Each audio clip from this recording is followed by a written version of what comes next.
as the Jamaican national anthem fades in the virtual background, perhaps, we also recognize other nationalities this afternoon. Ladies and gentlemen, a warm, pleasant, Bunononos Jamaican COVID-free afternoon to you all. Could you please just turn on your microphones and respond? I'll say that again. Ladies and gentlemen, a warm, pleasant, Bunononos, COVID-free Jamaican afternoon to you all.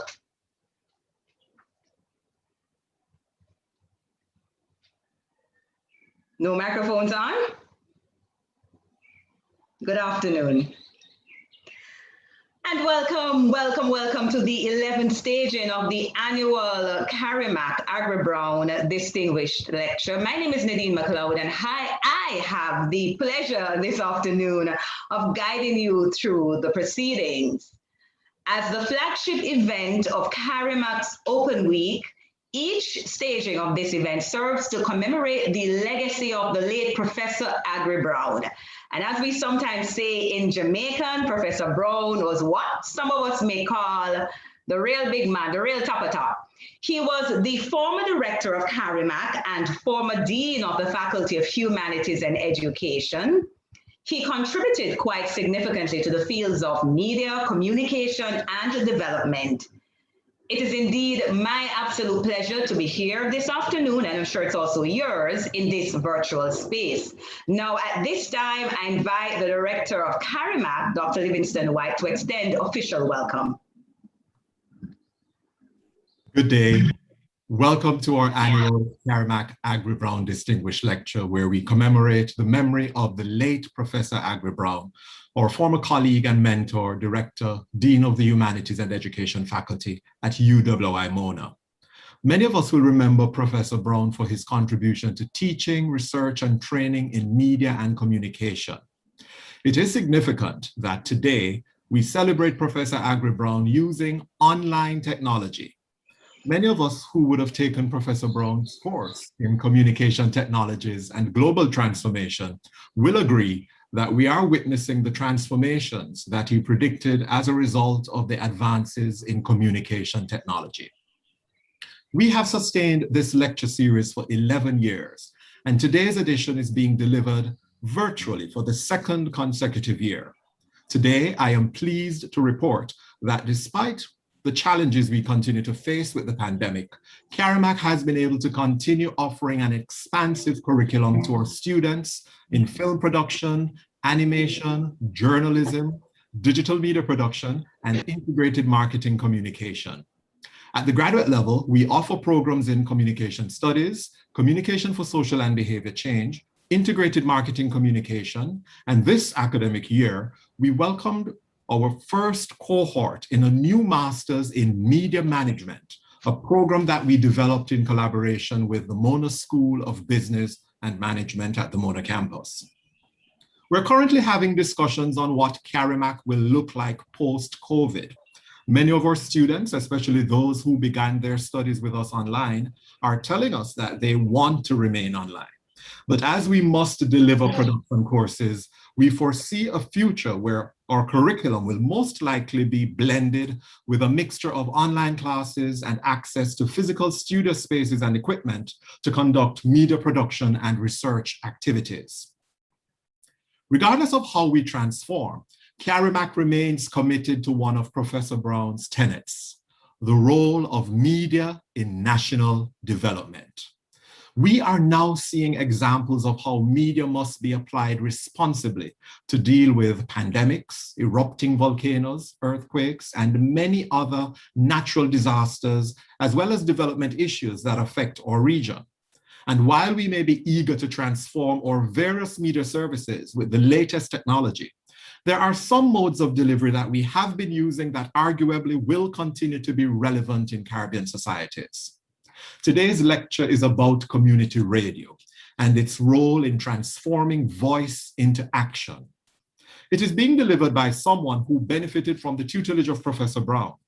Our lecturer today has had a productive career in theater, television, radio, and development communication. He is passionate about community radio. Years ago, he designed a course in alternative media and community-based initiatives in which he challenged students to think about other media formats besides the mainstream versions. CARIMAC is proud of Dr. Patrick Prendergast, and we never hesitate to remind him that regardless of how far west he may have gone to engage in university administration, CARIMAC remains his academic home, and we're looking forward to his return home. Dr. Prendergast joins a stellar list of media and communication practitioners who have participated in this lecture series, from Gary Allen, current CEO of the RJR Gleaner Communications Group, who delivered the first lecture in 2011, to former talk show host and playwright Barbara Gludon, award-winning radio drama playwright Janet Morrison, advertising executive Adrian Robinson, former journalist Michael Jarrett, public health communications specialist Dr. Ellen Campbell-Grizzle, and editor Julian Rogers, among others. The annual CARIMAC Aggrey Brown Distinguished Lecture Series is planned by our final year students with the guidance of their lecturers, Dr. Alpha Obika, Dr. Anthea Henderson, Dr. Nova Gordon-Bell, and Dr. Olivia Bravo. It coincides with the last week of teaching when students present their final productions as part of an open week. Last Monday, we witnessed the film production and animation students presenting their final projects. Yesterday, our Western Jamaica campus students presented a webinar on social media and branding. Tomorrow, our journalism students will present their investigative multimedia stories with a guest presentation by former Washington Post and current National Public Radio's journalist, Cheryl Thompson. All these activities are taking place online. The advantage of this way of delivering this lecture, this new way of delivering this lecture, and the other events of our open week, is that we now cater to an audience not only within, but beyond Jamaica. A quick glance at the registration list for this event confirmed that we're hosting individuals from across the region. Please take a moment to indicate where you're joining us from in the chat room. I can see that we have participants from Barbados, yes. I see Trinidad and Tobago represented, yes. Guyana, colleagues from North America, yes. We welcome our media managers from the Caribbean Broadcasting Union, representatives from the Association of Caribbean Media Workers, the Media Association of Jamaica. We welcome all our media and communication colleagues and practitioners, UNESCO representatives, colleagues within the Faculty of Humanities and Education and the rest of the UWI community, widow of Professor Brown, Dr. Susan Francis Brown and the family, graduates of CARIMAC, former and current lecturers, students. We are happy that you're joining us for today's lecture as we commemorate Professor Aggrey Brown.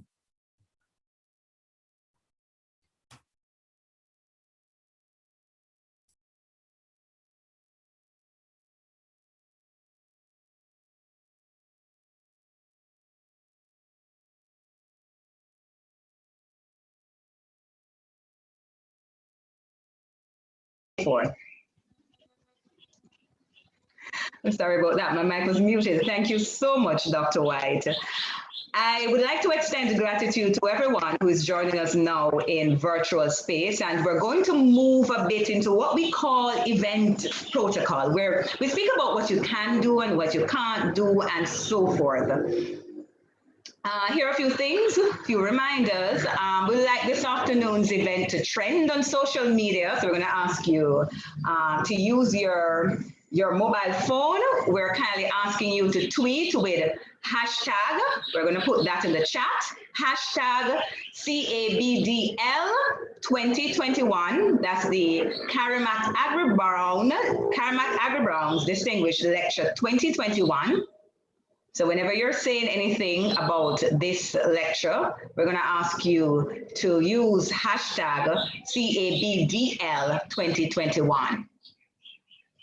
We'll also like you to make note of any questions that you would like to ask our guest speaker, Dr. Patrick Prendergast. Keep those questions until later in the program. You will get an opportunity to ask them during our short question and answer segment. We'll be taking some questions from the chat as well as live questions. We're going to ask you to first state your name before asking the questions. Also, we're kindly asking that you look out for a post-event evaluation form, which will be posted in the YouTube chat a bit later in the proceedings. Please complete it and use your email address, your correct email address, one that you usually answer. The post-evaluation form, it helps the planning team to accurately assess their efforts and make necessary changes or adjustments to the nature of the lecture where possible. And here's a little secret. You could win something if you complete the form. We'll see about that later. And for those who would like to view this lecture at a later date, the footage will be made available on the UWI MonaMedia YouTube channel. So please look out for that. And at this time, please help me welcome Miss Catherine Smith, a student of the University of the West Indies, Mona. Miss Smith will be gracing us with a violin performance.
Thank you so much, Ms. Smith. And now, time for the lecture. It is my absolute pleasure, and if I may say also an honor, to introduce the guest lecturer for this afternoon. Having met our guest lecturer in person as a lecturer here at CARIMAC, I was a student then, so that was ages ago. Dr. Patrick Prendergast remains one of my mentors, And I'm sure he plays such a role for many students, many current students and former students.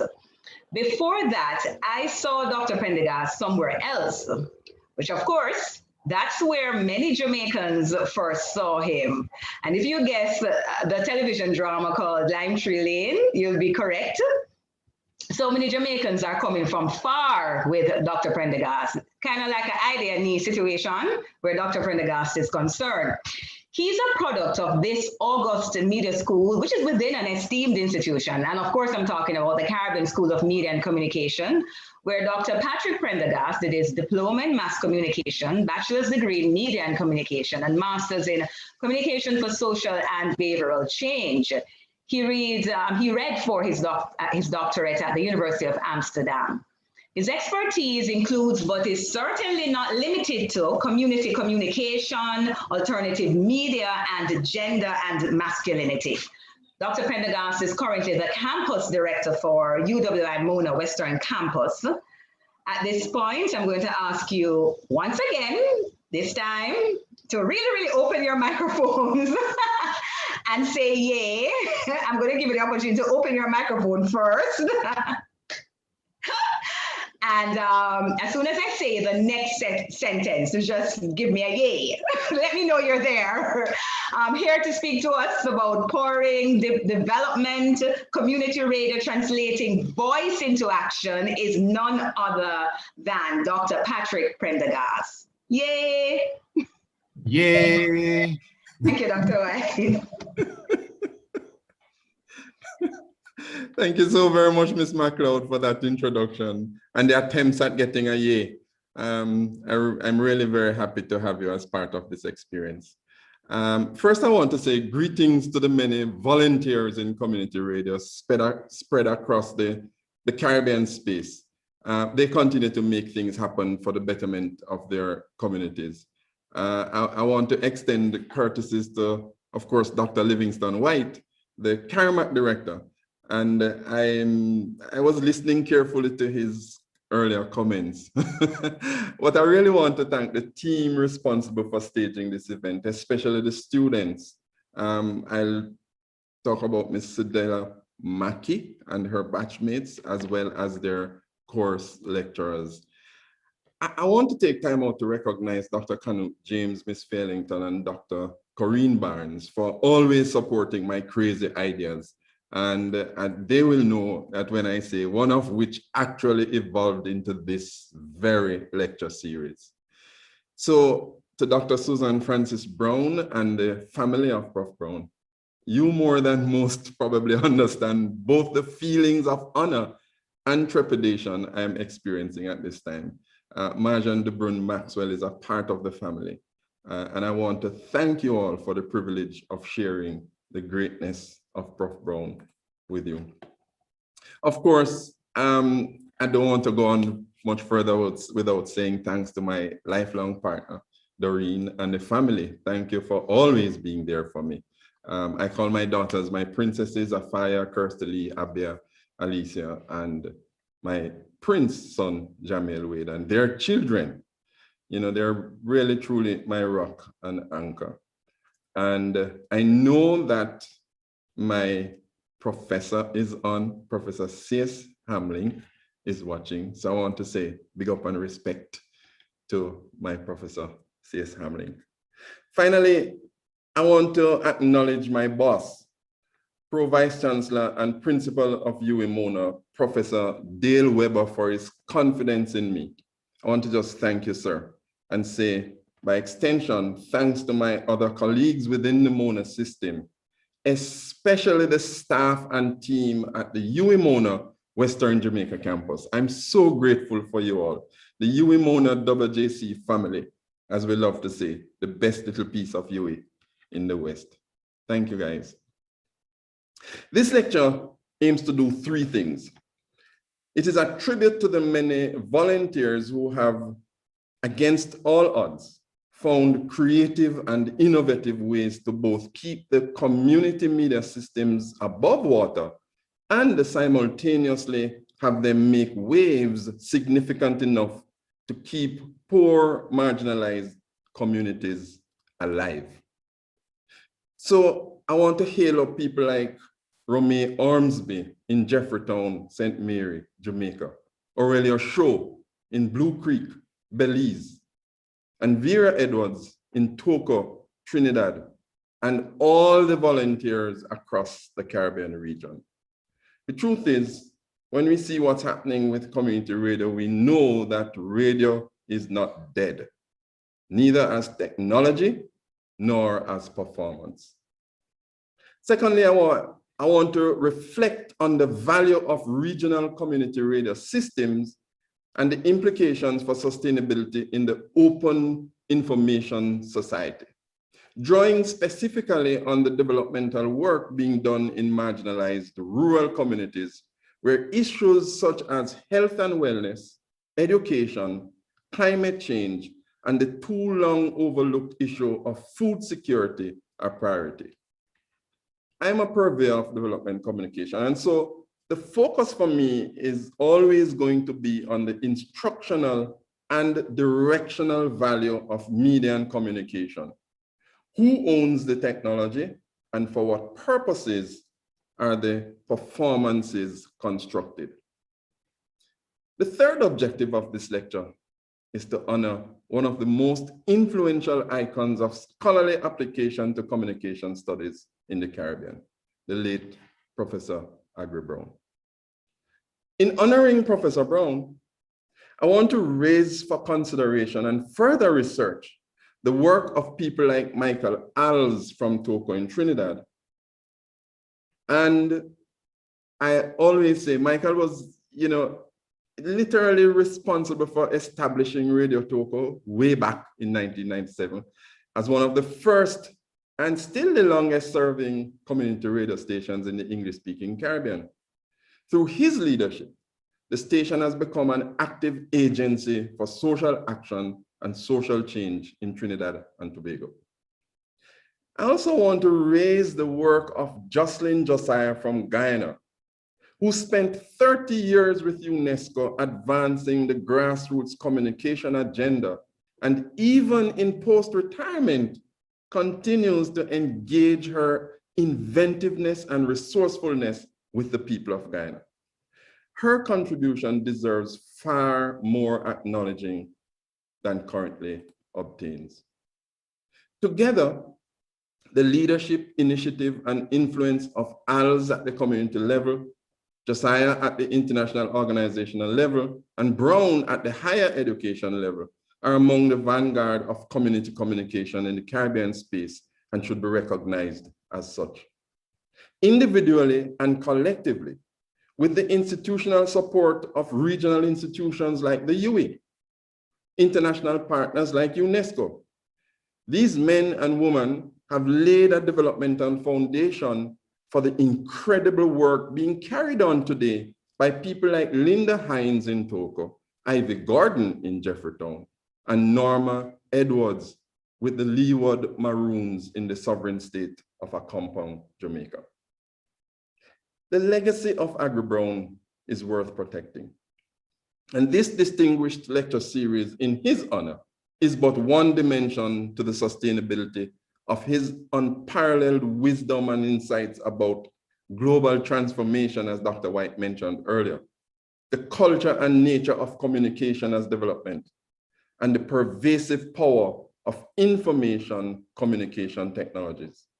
So it is in the spirit of his distinctive, intentionally disruptive and empowering pedagogy that I wish to call for an added dimension to carry on that legacy. I am proposing the establishment of a cross-faculty, multidisciplinary Aggrey Brown professorial chair in social and political communication within the UE. Of course, this would be driven by the Caribbean School of Media and Communication and possibly the Department of Government. But I will go further and say preferably located at the UE Mona Western Jamaica campus, which, for those who do not know, is located in Brown's hometown, the city of Montego Bay. So let me get going with the latter objective. Prof. Brown and the framing of an academic endeavor in community communication. You know, Brown's influence on my own thinking, my work in the communities, and my approach to teaching as a platform for transformation is really about the intersection of education and communication as resources and instruments for empowerment and development. When I came across Brown, the intellectual at university, I was not surprised by his public engagement as a pioneer in both talk radio and people-inspired television entertainment. His work with the early talk show Public Eye was about moving the radio from merely an instrument for information dissemination to a genuine channel for communication. In other words, allowing the people, the common man, an opportunity to air their pain, to share their circumstances, and in many instances, force the authorities into a new sense of responsiveness.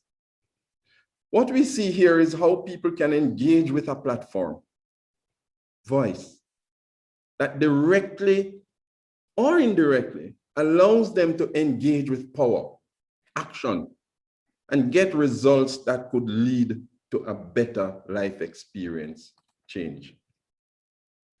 As we speak, the most popular segments of Jamaican radio, certainly as we know it in our space, are those embedded in the talk show format. Even the traditional entertainment and news segments have found ways of incorporating the public voice. And yes, these shows develop a following, but they also have their specific callers who, from all their echo and attitude, feel some sense of ownership on the program and confidence that they have a special kind of relationship with the host. This is so because in the first place, it allows them voice. But that sense of kinship is really taken to a different level when the program brings them a favorable resolution to their problems.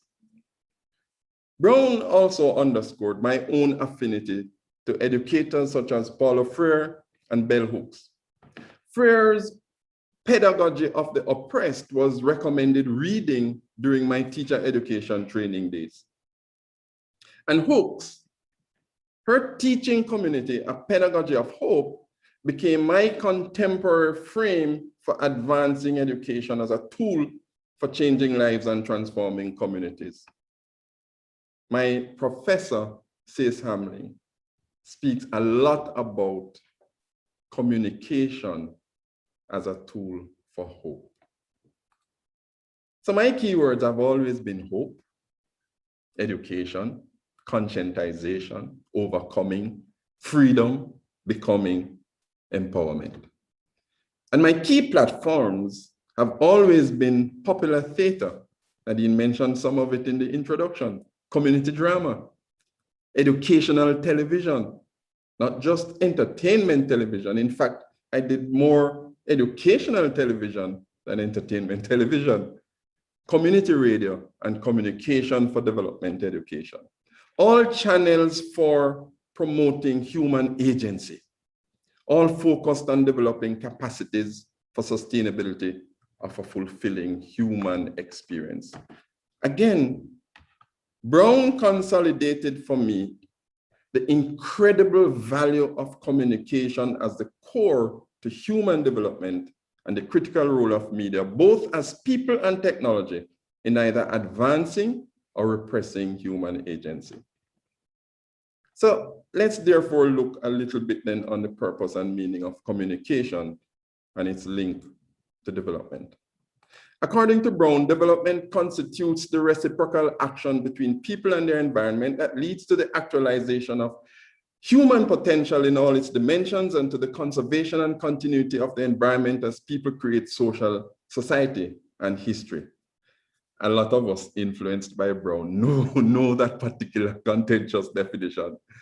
But a similar definition that I have come across is that of Glenn Sankatsing, who asserts that development is the mobilization of their own potentialities and social forces in a project of self-realization in interactive response to nature, habitat, resources, and history. So both definitions place an emphasis on development as a sustainable process of improving well-being.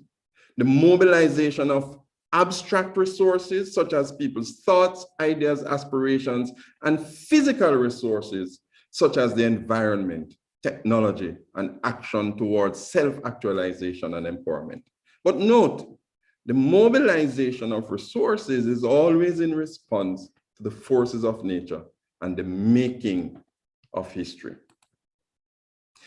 Empowerment is defined as a process by which people gain access to and participate in the management of their own resources for the benefit of both the individual and community dimensions of development. So in measuring development then, it is critical that we look at all elements of empowerment: access, capacity, decision-making, participation, and action.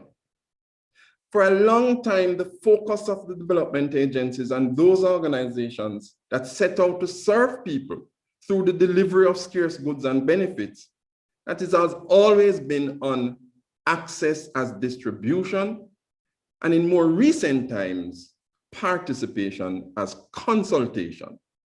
For me though, if the people are not participating at the highest level, which is decision-making, then realizing their full potentials in all dimensions would be challenged.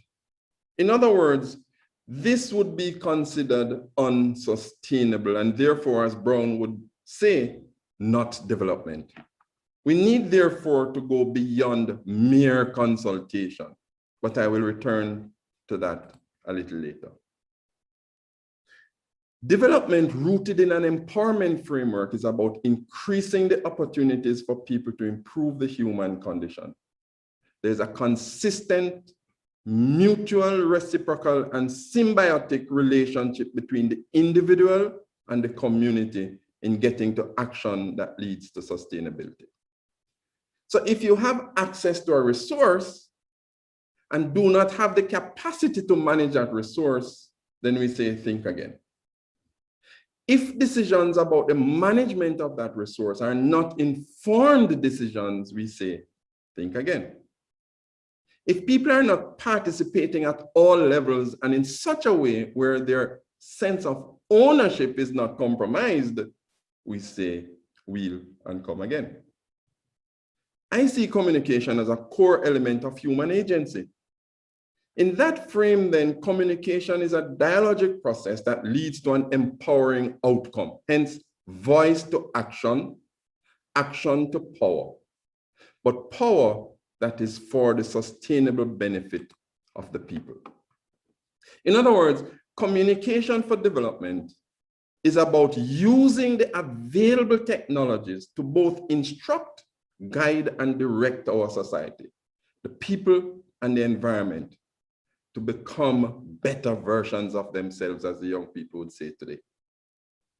That is why my focus is on the mobilization and organizational functions of communication, and particularly how communication technology brings voice to poor, rural, marginalized communities, and how that voice is converted to advocacy, action, and change, how that voice drives development in and for the community. So let's then look at our community radio system. It is a resource of significant value to our community and its people.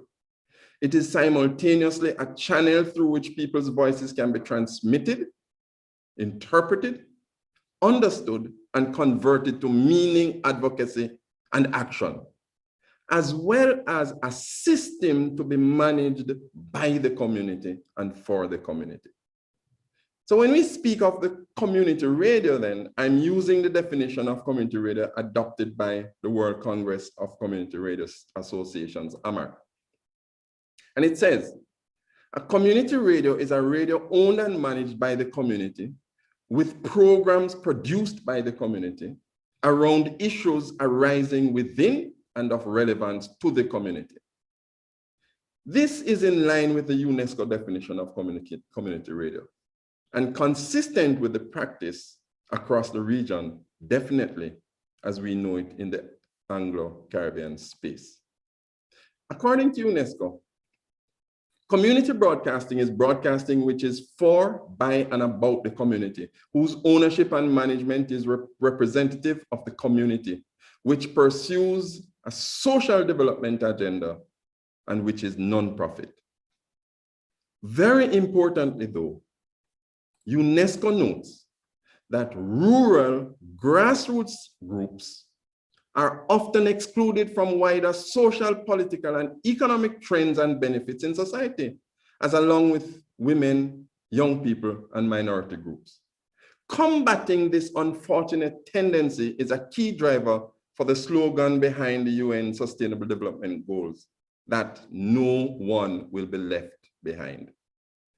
UNESCO further notes that it is widely recognized that having access to relevant information, along with the means to voice one's needs and concerns, linked with real opportunities to participate in relevant decision-making processes, is key to ensuring that no one is left behind. There is a direct link, therefore, with Sustainable Development Goal 1610 to ensure public access to information and protect fundamental freedoms in accordance with national legislation and international agreements. Now, this is not an attempt at bashing giant mainstream media systems, but it is worth underlining what UNESCO says. Quote, in any democratic society, there are a number of tools for promoting access to information and voice opportunities, including public service and commercial broadcasting. These larger, more mainstream types of broadcasting, however, can overlook or underrepresent precisely those rural grassroots and/or minority groups which are currently being left behind, in the sense that they are marginalized and lack access to basic services like quality education, health facilities, clean water, electricity, economic opportunities, and a range of other needs. So this brings me then to my second objective, identifying the empowerment value of community media systems and the implications for development and sustainability, particularly in this open information society. I call it programming for and by the people. This is where I will also expand a little on the empowerment indices identified. Remember now I say we have to look beyond simple access, accessing the resource, and definitely beyond mere consultation, what we call participation. So I'm speaking to the empowerment indices identified by Aslop and Heinsohn, which for me allow for a broader, deeper, and more inclusive framework for measuring development as a process of becoming, as well as to better appreciate our resources like a radio system and how critical they are to the development of the communities. Additionally, these empowerment indices help to point to a serious contradiction that even after 3 decades of the Human Development Index, expanding our development thinking beyond mere economic growth, we can somehow still feel good and boast success about maintaining a booming economy without significantly improving the human condition, especially in poor rural communities. I think it's quite clear at this point that I'm not an economist, but there is tremendous value even for traditional economics in acknowledging and recognizing that people and their capabilities are the ultimate criteria for assessing development. So the first of the 5 empowerment indices is increased access. And the question we ask is, do people have access to the resources, and to what extent? So in the case of the radio system placed at the community level, is it open to the community? And what are the limitations placed on that openness? In Togo, for example, anyone can walk into the radio center, anyone, can engage with the people in the station. Anyone can call on the phone and say what they need to say about even the station itself, whether it's going the way they want it to go. As Michael would say, it's their own. Let it come, it's their own. But it is also important to note that the access to the radio station means access to the powers that be.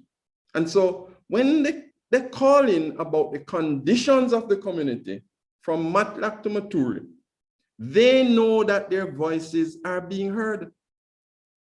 So it's important to understand, do they have access to the resources? The second index is increased capacity.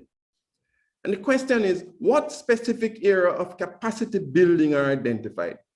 Technical, knowledge, financial, what administrative needs are there, or relationship building?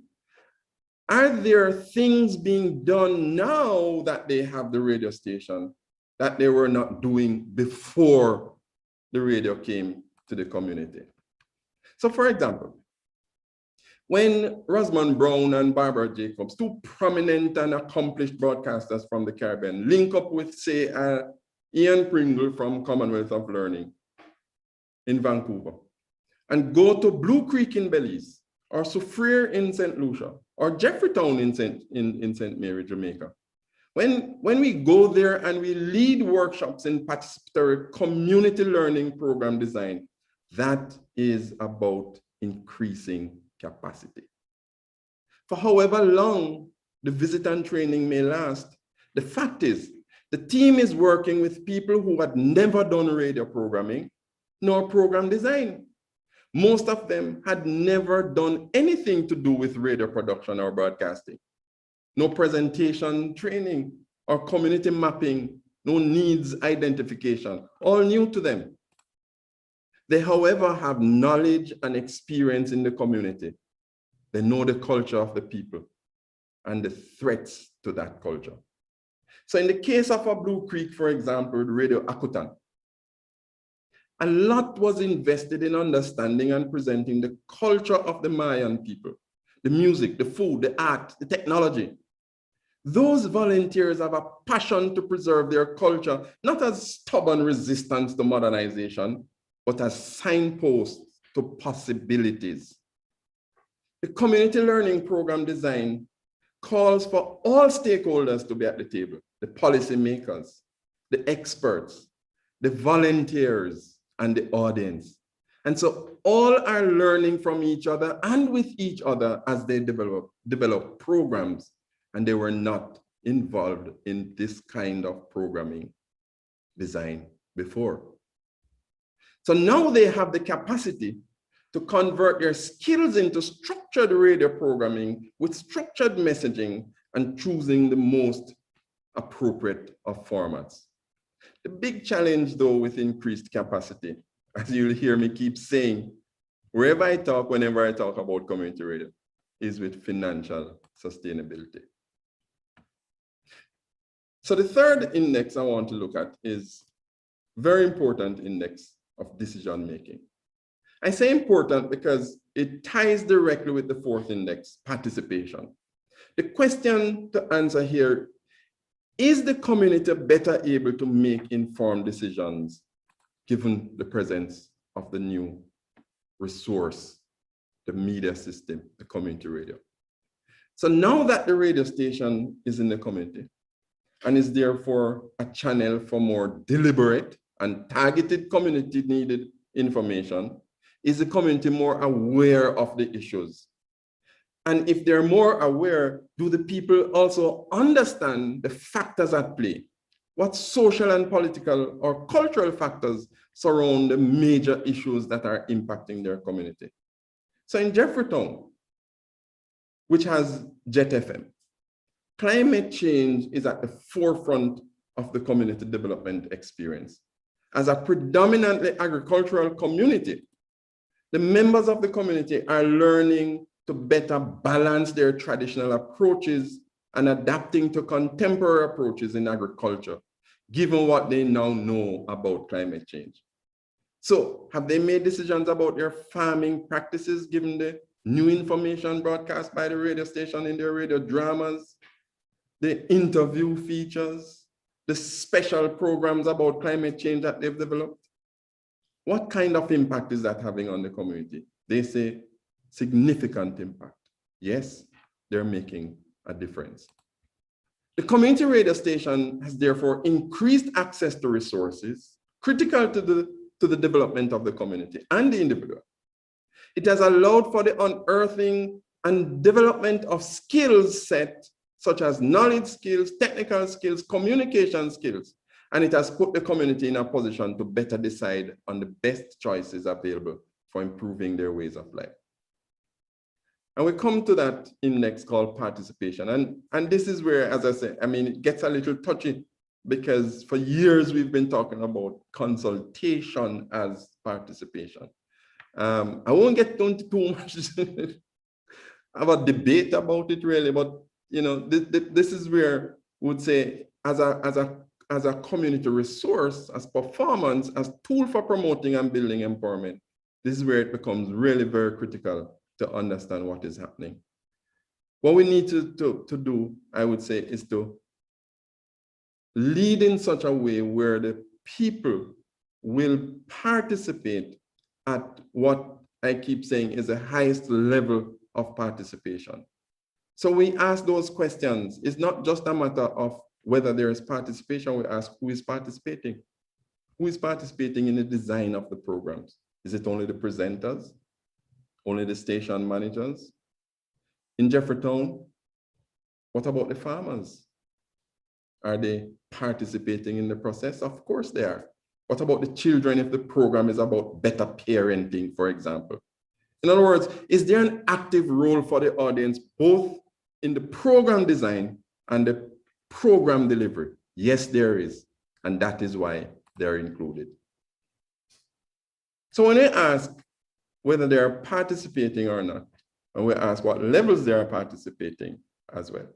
So it takes it therefore beyond just a matter of, oh, your community is going to get 10 bridges and we're going to put them right across the, well, we're going to build some bridges across the country. Your community will get one and this is where it's going to go. We bring it out, we have a consultation, we move on. And we know the stories, but we consulted. Then there is a level at which they say, you know, we're going to put up the bridge and we want you you are definitely the beneficiaries of this process. The bridge will be built and we're giving you an opportunity to work on the site. But all unemployed males in the community must also benefit. So you know how that goes or could go. And then you have the level now at which they say, okay, it's time to implement. And they bring in the community now where they're involved in the execution of the activity. And usually it's in a sort of a quasi-voluntary dimension, what we call sweat equity for the most part, right? But finally, there's a big one, decision making. So they started with the consultation, then they treat you as beneficiaries, and then they, you know, kind of get you involved.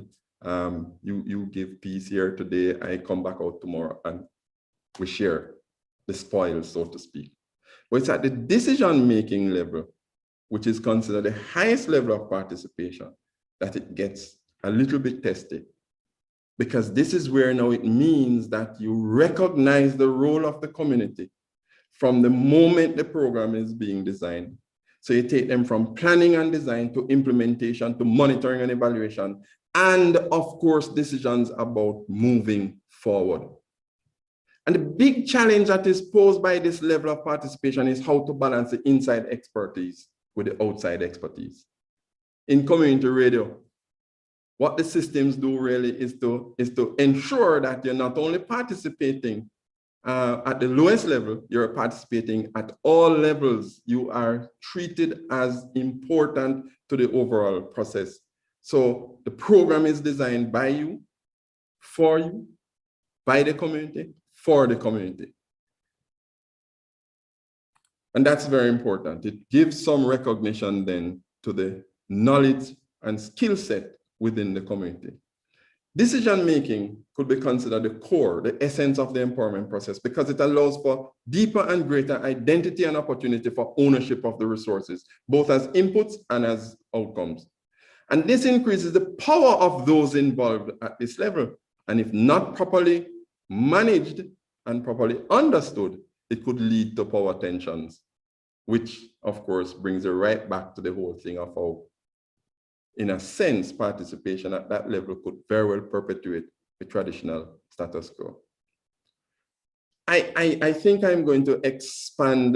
Dr. White has been talking about returning to do certain things. I think I will expand on that power participation problematic, as I love to call it, in the empowerment process at some point when I get to the book.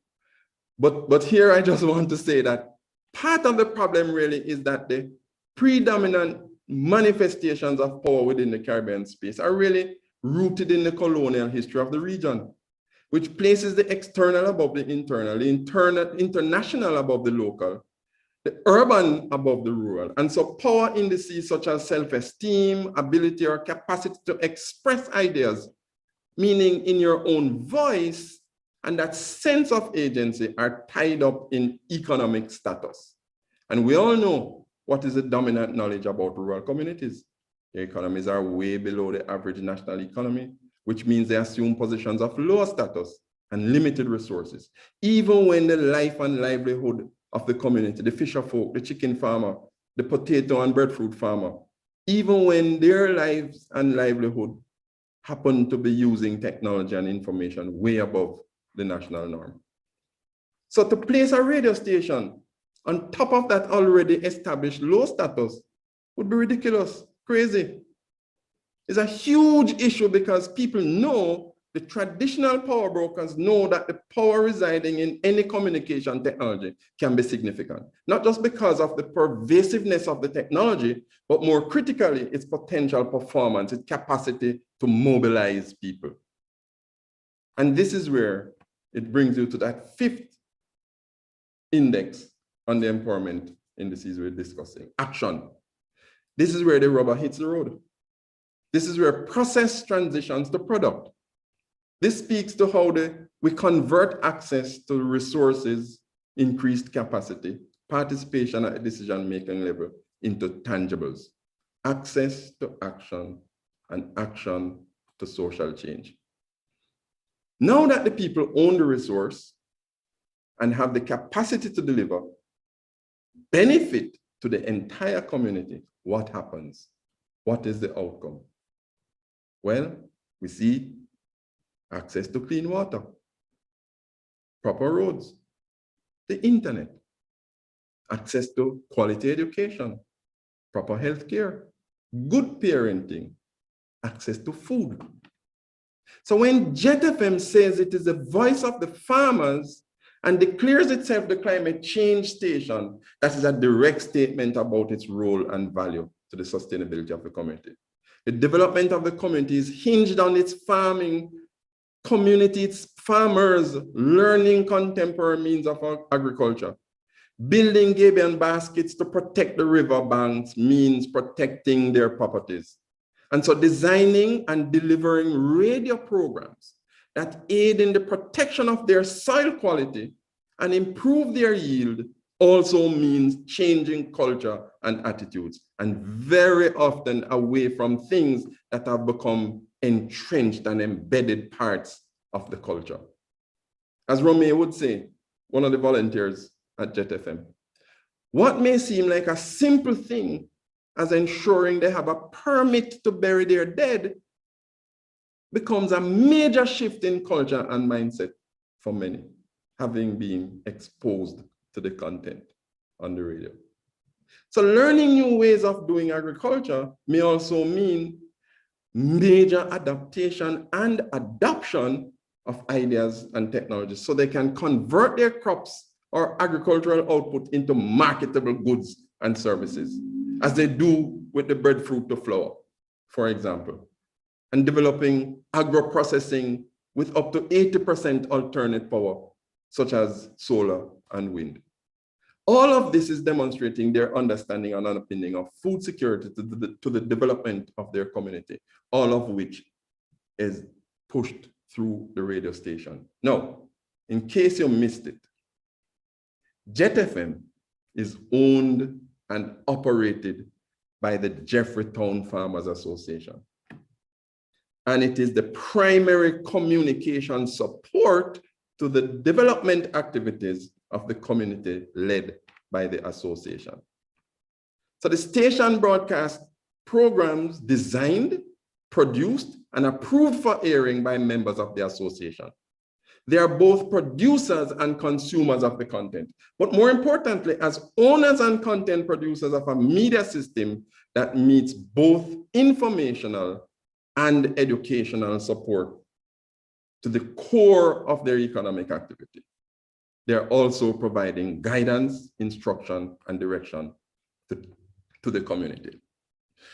One of the challenging conclusions, though, that I've had to be, and I say challenging because it's really my own struggle in recognizing some outcomes of the research work that we've been doing, is that while the degree to which a community feels empowered is positively relational to the higher degree of ownership of the community resource, yes, that higher degree of ownership does lead to some kind of greater push for change. They still require a broader reach, stronger base support to keep the empowered individual committed to sustaining the empowered collective. And this challenge is even more pronounced in an open information society. But don't get me wrong. We should not declare that the support that we support the no one left behind policy and then cry about how the opening up of the new windows happen to be stifling the developmental function of community radio. What I'm saying is that for more communication systems that advance people participation and development, the more we identify these as needs within our communities, the more we should look at how we treat with, for example, licensing of these community systems. We may just have to change our approach to that.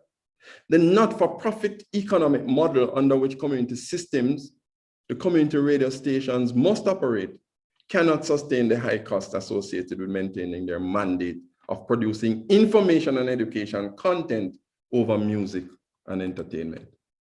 Yes, the stations are being forced to find new ways of meeting their mandates to the public and serving the public good. But investing in a public good cannot start from a zero-balanced model.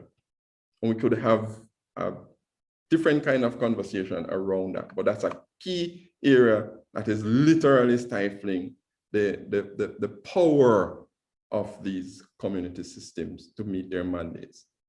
The granting of multi-million-dollar development projects within these communities basically come about because, not only because do they have the communication support, but a significant part of that is in relation to having because they have the community radio to drive the information and educational needs. So in a Toko or Jeffreytown way, they have really, built out their capacity in project writing, project management, grant funding, understanding the technical requirements of the IPDC, for example, would have led to a much more structured evolution from radio in the box in the old days, the kind of startup that was provided, to full suite of sound and audio systems. And now, in some instances, people, some community-based engineers can literally move from area to area, providing service that would not normally have been available to them.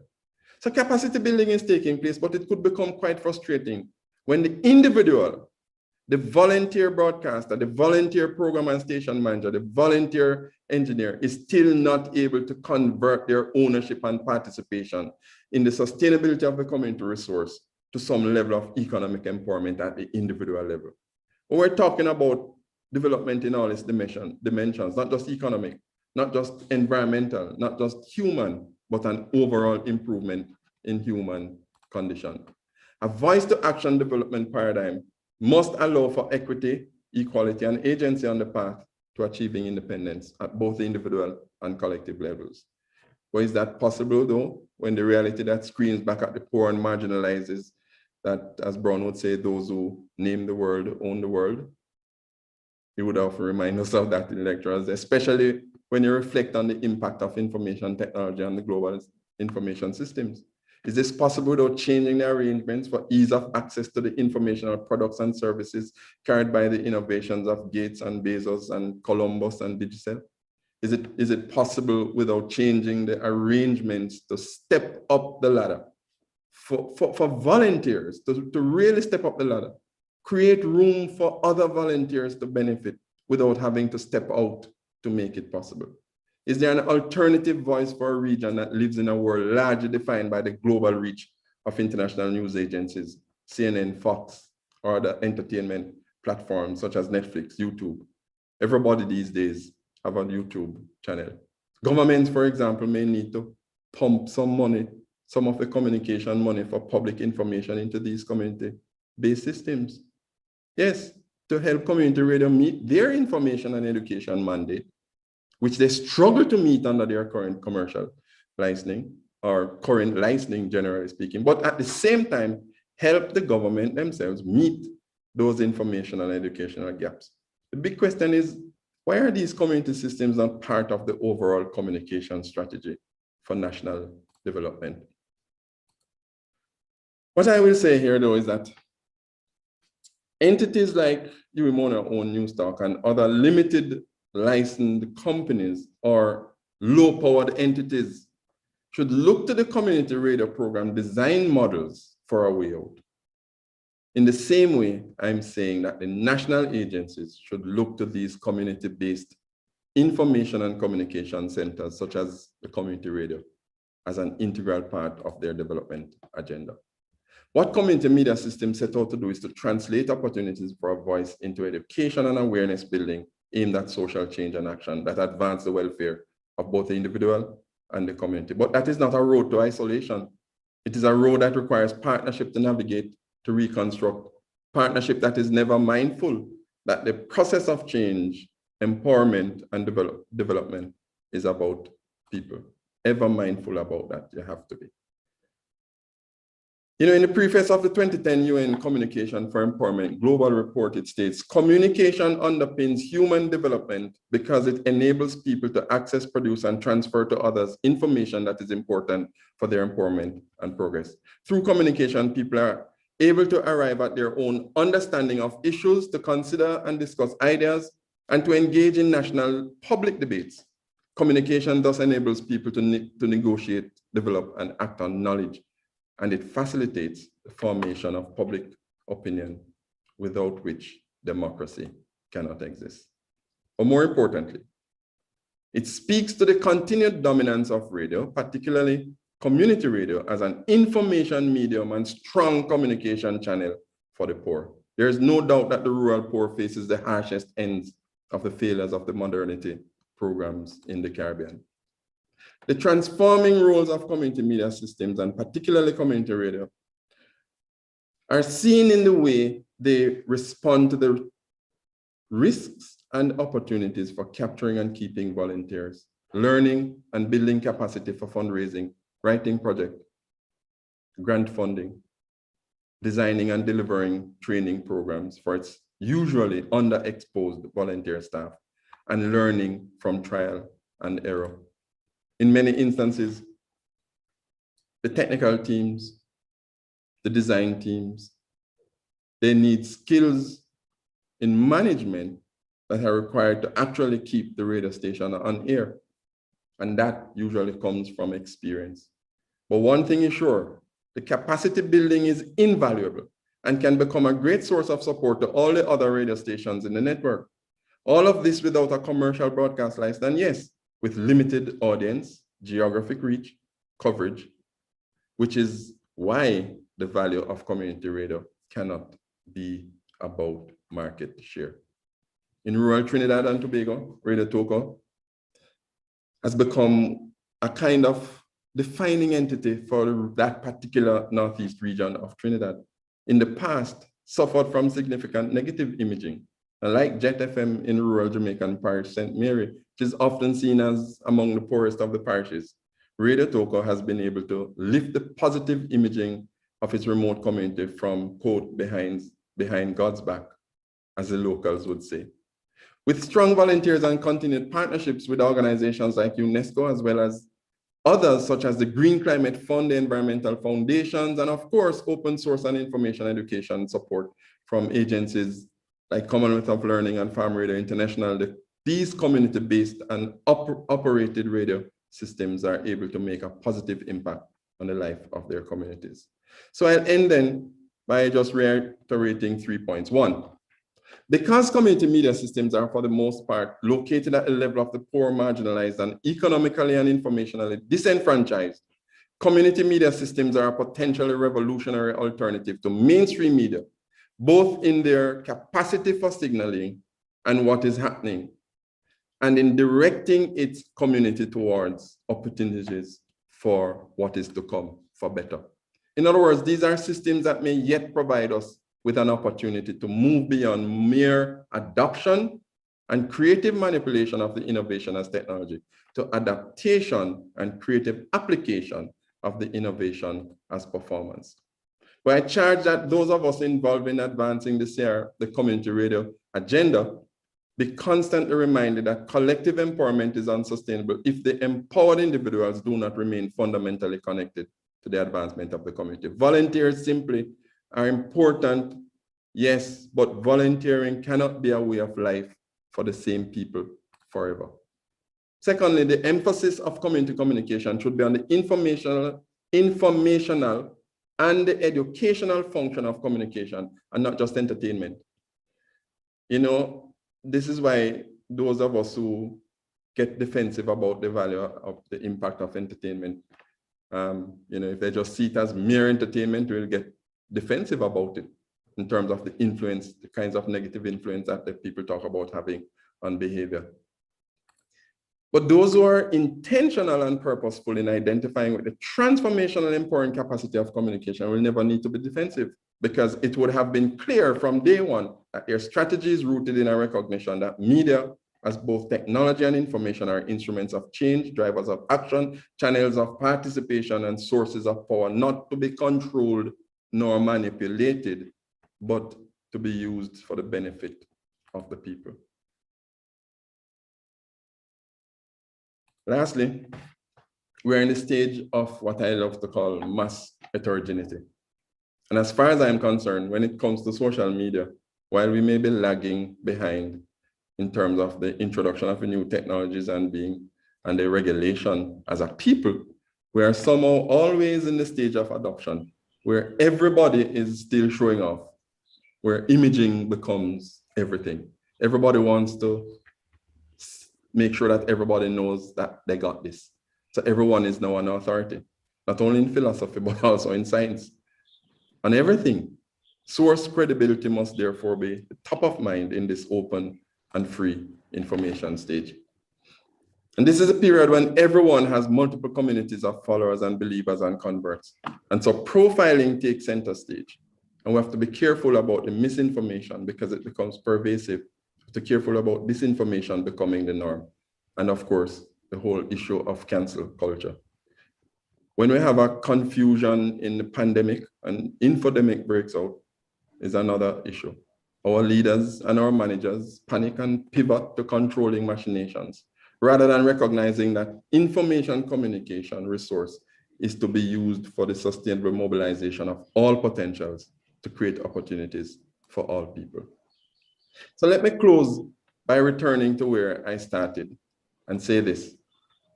The legacy of Aggrey Brown is worth protecting. The distinguished lecture series in his honor is but one dimension to the sustainability of that legacy. And I am happy to be a part of it.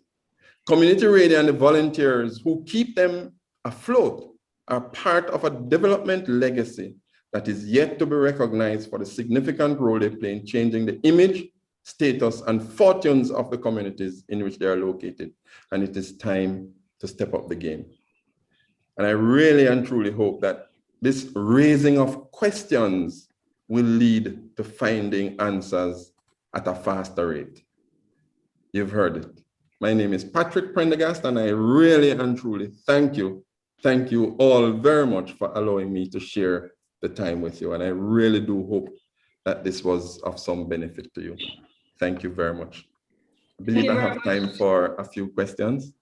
Thank you very much, Dr. Prendergast. We're taking questions from the YouTube, from the audience on YouTube and also on Zoom. We're going to start with David with a Y. I think it's David Paul Alberts. He's asking, how would you expand community radio without eventually warping it into a larger mainstream entity that dilutes the core ideology? That's always a difficult question. And I think over the years, we've seen where a lot of these community systems, once they begin to see some sense of positive response to the community, both in terms of the community responding to them and making the changes that they're making, one, feel as though they really should move out into the bigger space. I think it's more than just a matter of being in mainstream. By definition, that's really about usually having national license, national coverage.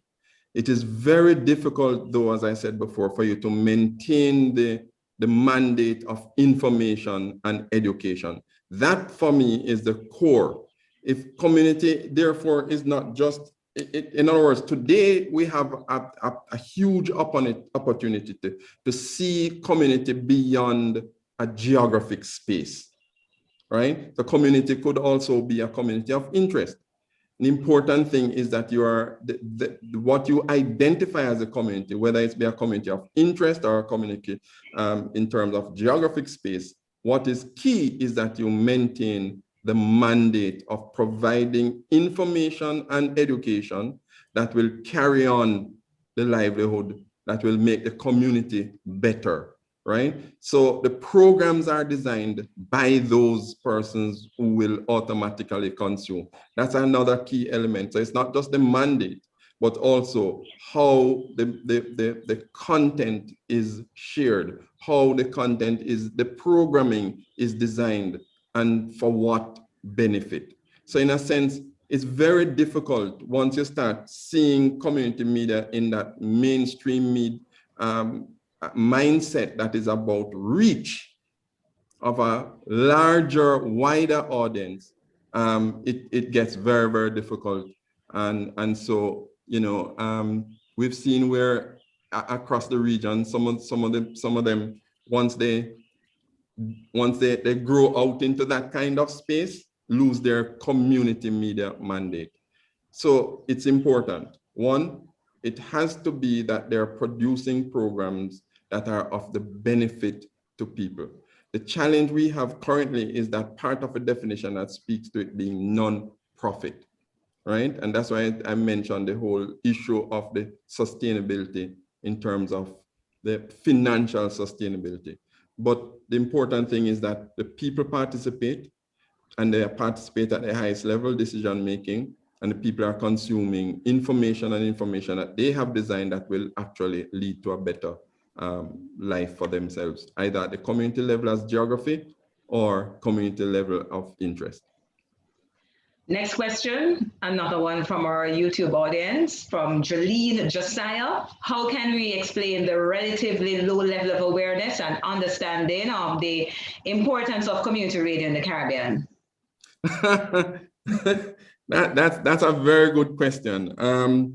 It's one of the things that I think, when I say we need to do further research and to develop some kind of focus within, for example, institutions like the Caribbean School of Media and Communication, that's exactly where I'm getting, because the truth is that we treat with the new technologies and there is a greater emphasis on getting, what I would say, the whole modernity program and process has always been about keeping up with the newer technologies, and we still have what I would say is more of a kind of a mass.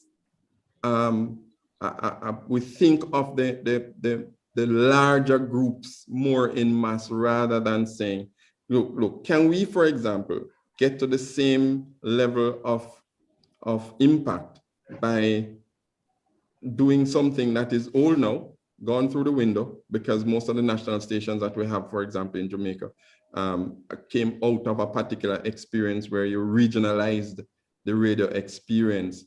I think it comes back to that point I made earlier in response to the first question, that it's very difficult to keep these media systems alive without proper funding.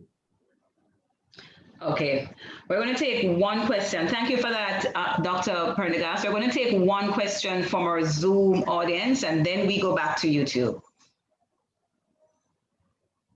Okay, so my question is, how can community radio reinvent itself but still maintain, its core purposes in the shifting of the notion that, a media system such like community radio is obsolete or slowly declining, as well as how can we encourage the wider society to pour into it?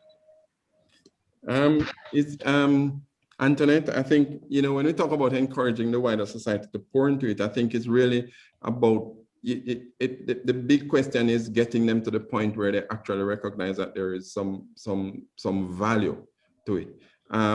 There is a way in which we may have to very well move away from this narrow definition of radio systems that serve the community agenda, as strictly speaking, community radio. I'm probably, people will probably get me for that, but that's probably one of the ways in which we may want to just change our own thinking about how we define these things in such limited ways. But there is a lot of work to be done. I think when I'm proposing, for example, that if the community media systems form part of the national public education agenda and strategy, we may begin to see some change. I think the experience that I've had across the Caribbean, I don't know if Jocelyn is still on, but she may be able to speak to this as well. The experience we've had is that there is a real issue of control. And to be honest, when we invest in something, we want to say, well, we must have a say. We must have a say in how the content is distributed, it's disseminated, but not necessarily wanting to participate in the actual design. And I think, that's where we may be able to see some change in the thinking if the community media systems become part of the national public education agenda. This is just recently I've been thinking about it. Can you imagine, when I raised a question in the presentation earlier that, why are these systems not receiving some of the quote unquote communication money that is out there? I think it's really just that we're not prepared to hand over power, so to speak, to the community, and where we don't truly value what is happening at the community level. Thank you. Dr. Suzanne Francis Brown is asking, isn't it important to integrate various technologies into the community radio tradition rather than considering community radio an old technology which is being or can be surpassed? So again, this is the thing, because that's why I'm saying that we may have to look at how, again, defining and probably move away from. So generally speaking, I would say, what are the community media systems and the technologies that need to be brought together? So I agree with Dr. Suzanne Francis Brown that there is need for integration. In fact, there is a way in which these what we call the traditional community radio could not have survived without that integration. Simply just couldn't. I mean, the internet is not just, we're not talking about now the internet as a new platform and therefore a platform that's displacing community media. What we're talking about, again, that community media, community radio is about values. It's about particular approach to the way the communication is designed and the use of the technology and the communication. That's where it is. So if we remain consistent with that, then we would have no problem integrating because all the new technologies, all the new information communication technologies, is really about making sure that we have greater platforms, we have greater access.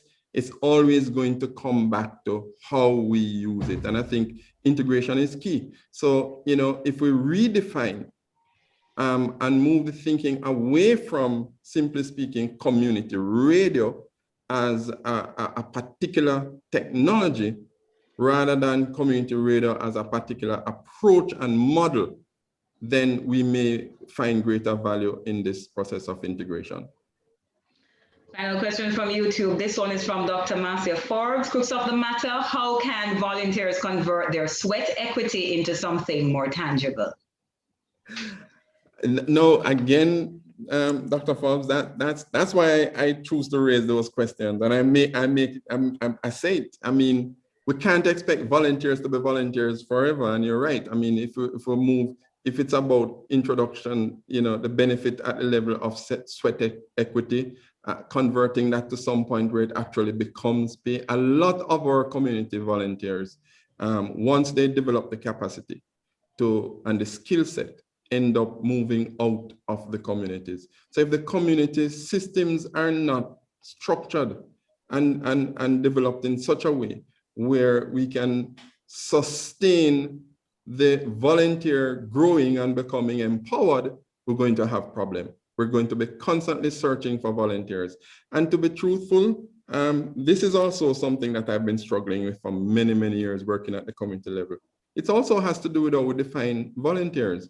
You know, I used to tell the young men in one inner city community that the truth is that you're really not volunteering. I mean, you really don't have anything doing. You're just coming in and doing this stuff.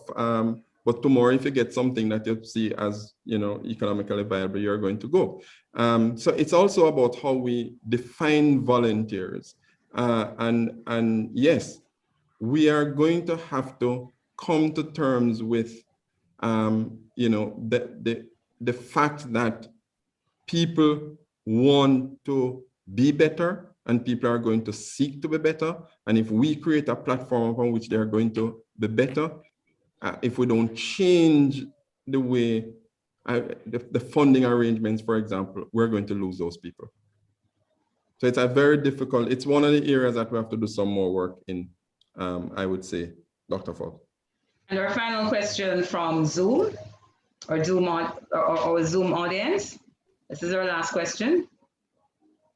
So I'm wondering, what does community radio look like for you in the next 10 years? And how can upcoming media practitioners contribute? Janelle, thanks for that question. I'm biased when I say, I'd be biased when I say that, you know, community media will always be around. Not necessarily in the ways we have been seeing it in terms of community radio as just a single piece of technology, but community media will always be around because there will always be space at the community level. There will always be need for a platform upon which the marginalized, you know, will find some area in which they can feel comfortable and express themselves and seek solutions. And I don't see us, when I say us now, I don't necessarily mean Jamaica or the Caribbean region, but when we look at at community media systems, you know, from whenever, we see that there is always going to be that space for marginalized people to express themselves, to share their aspirations, to explore new ways of building their communities and building themselves. Now, how can media practitioners, and I would say we start with the students. There is a way in which, for example, if we see any kind of value in what is happening, or any kind of, we have a passion for what's happening at the community level and we have special skill sets, then we volunteer to be part of that process. It is never going to be easy, I can say that, but I think the way to keep it going really is just to, not just, but the way to keep it going is to see how we can encourage more of that level of participation from external, but knowing that what you're doing is really just contributing to a process that will build on the capacities for the internal. Thank you so much, Dr. Prendergast. And I would just like to take a few seconds or perhaps a minute to once again acknowledge those who joined us on YouTube Live.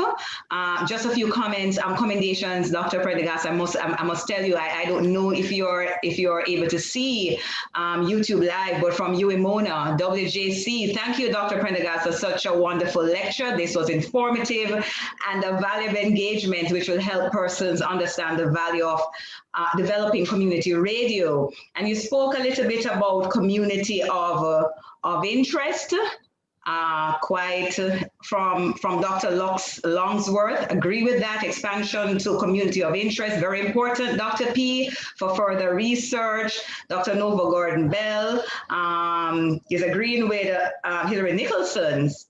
This broader understanding of community is important.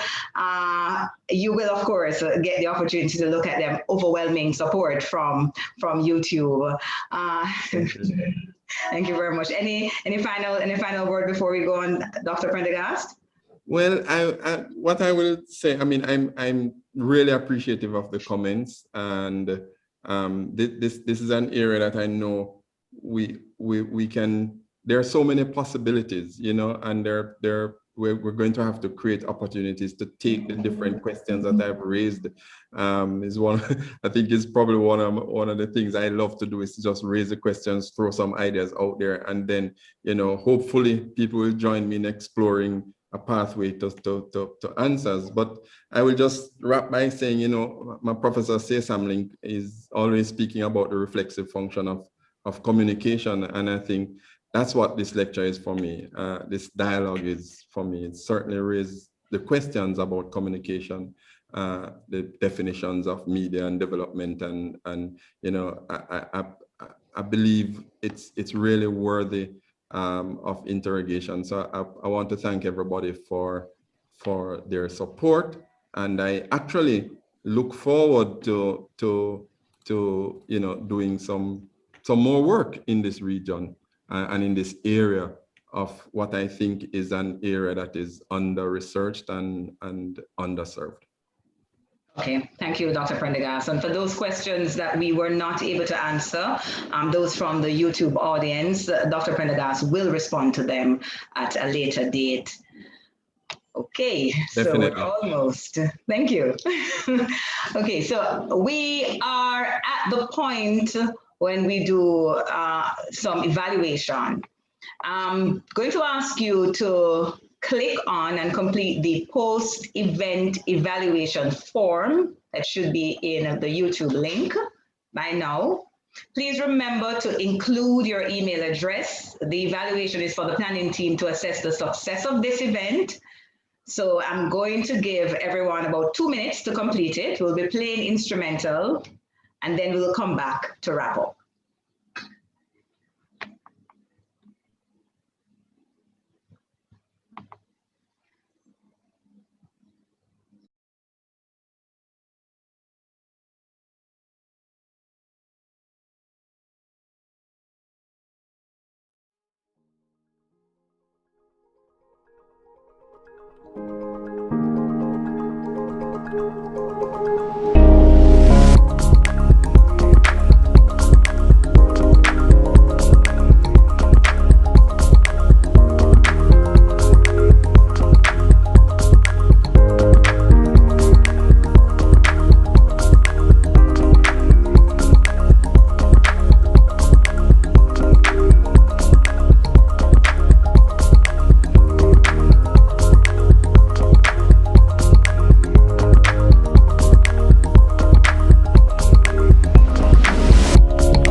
the session.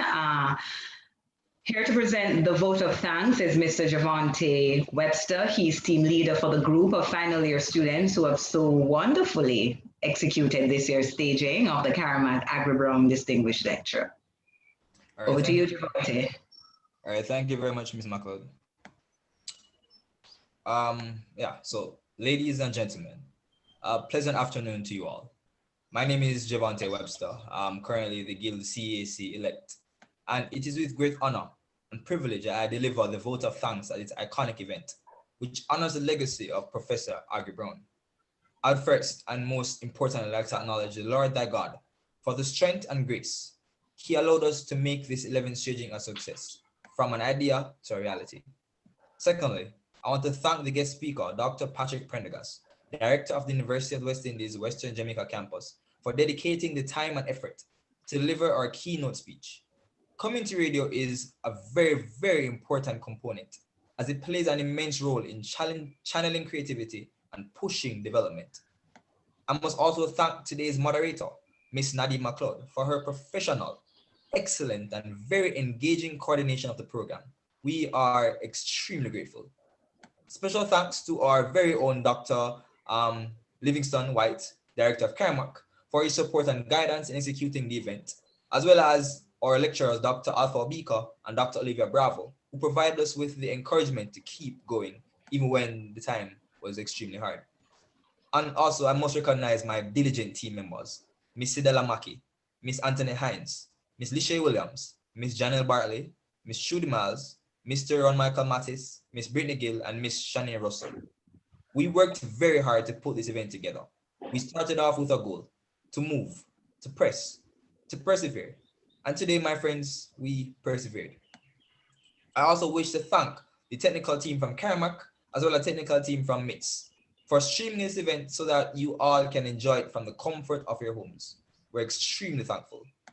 Last, but certainly not least, I'd like to thank you, our amazing audience, students, members of the media fraternity, friends, family, lecturers, everybody, for tuning in to this year's 11th staging of the CARIMAC Aggrey Brown Distinguished Lecture. It would not have been possible without you, and for that, my team is entirely grateful. Finally, I want to leave you with a quote by Winston Churchill. Success is not final. Failure is not fatal. It is the courage to continue that counts. Thank you very much. Thank you very much, Mr. Webster. And before we go, some giveaways. Earlier we spoke about a few surprises for those who completed the questionnaire. Our winner for the first person to complete the questionnaire was Dominique102@gmail.com. We're going to refer to that person as his or her email. It's Dominique102@gmail.com. You have won yourself a Bali skin serum and data support. Data support is also called phone credit. And data support too for the second and third persons to complete the survey. And the second is Gianna Williams. And the third is Yajara Archibald. Of course, those people will be contacted by the planning team. They'll tell them how to collect their prizes. Thank you so much to everyone who tuned in to the 11th staging of the CARIMAC Aggrey Brown Distinguished Lecture. We're so happy, we're so grateful to have shared in this experience with you, and I trust that everyone gained quality knowledge from Dr. Patrick Prendergast, and thank you too, Dr. Prendergast. Thank you again. Walk good, stay safe, goodbye.